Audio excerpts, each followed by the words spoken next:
So here I am sat in my wife's Fiat 500. It's in need of a little bit of work. She's had it for 2 years and it's been really reliable actually. It's had a few little bits go, like shock absorbers, ball joints, whatever, but they've all been videoed on the channel and how-to guides have been made on how to fix them. Generally speaking, the car's been pretty solid. So at the moment I've sort of neglected the car a little bit. I am the sort of maintenance person for this car and my wife just drives it. I think for today, since it's a nice day, I'm going to get the car on axle stands, all 4 wheels jacked up. I'm going to change the oil, change the filter and also the rear shock absorber. So hopefully you enjoy and hopefully you learn something new. Things ever simple round here. This stupid Halford jack is pathetic. Flipping rubbish, look at it. It's not that old either.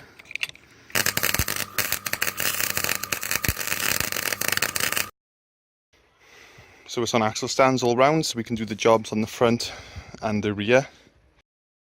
To start with, I'm going to remove the oil cap. Ugh. This really has no purpose other than to just let the oil drain faster. Here you see the sump, and on the sump is the sump plug.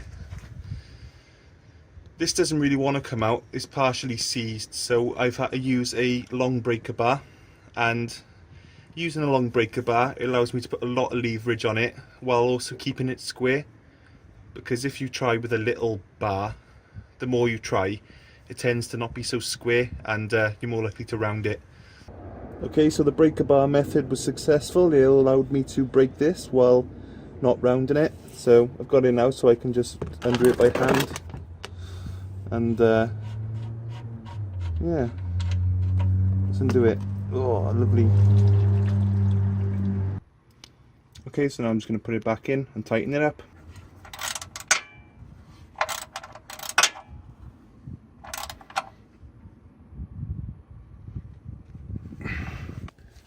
So here's the sump where we've just drained.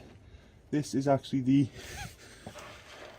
oil filter here. You can't really see it and there's no way I can get the camera to show you without risking dropping it in the oil, but it's basically there and it's like a Coke can that you need to unscrew, but as is usually the case,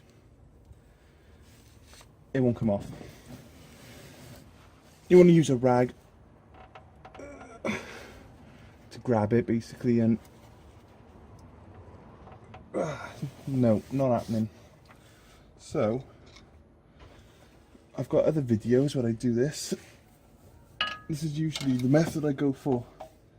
I tap it through with a screwdriver, and then the screwdriver can act as a handle then, so I can get a bit of leverage to undo it.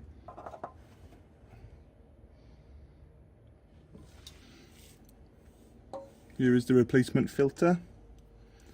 The other one is pretty mangled and very manky. So I just get a bit of oil on here now. Doesn't matter if it's dirty or not. I don't know if you have to do that.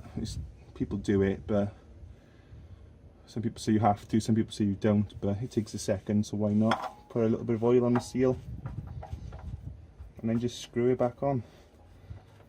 And just tighten it as hard as you can. Right. Look at the state on that.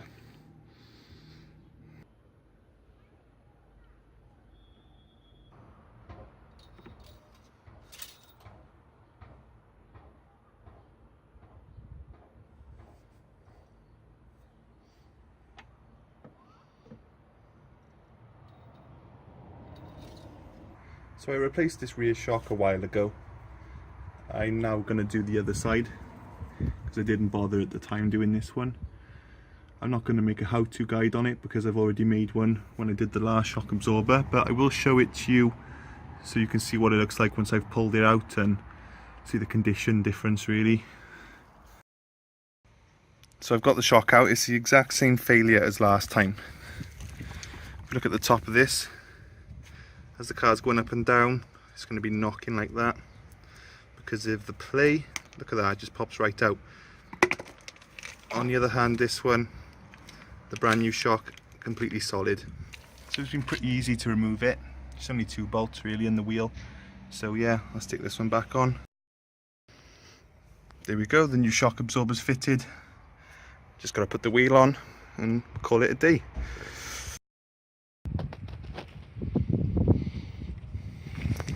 So the rear shock absorber's been replaced and the oil and filter has been done.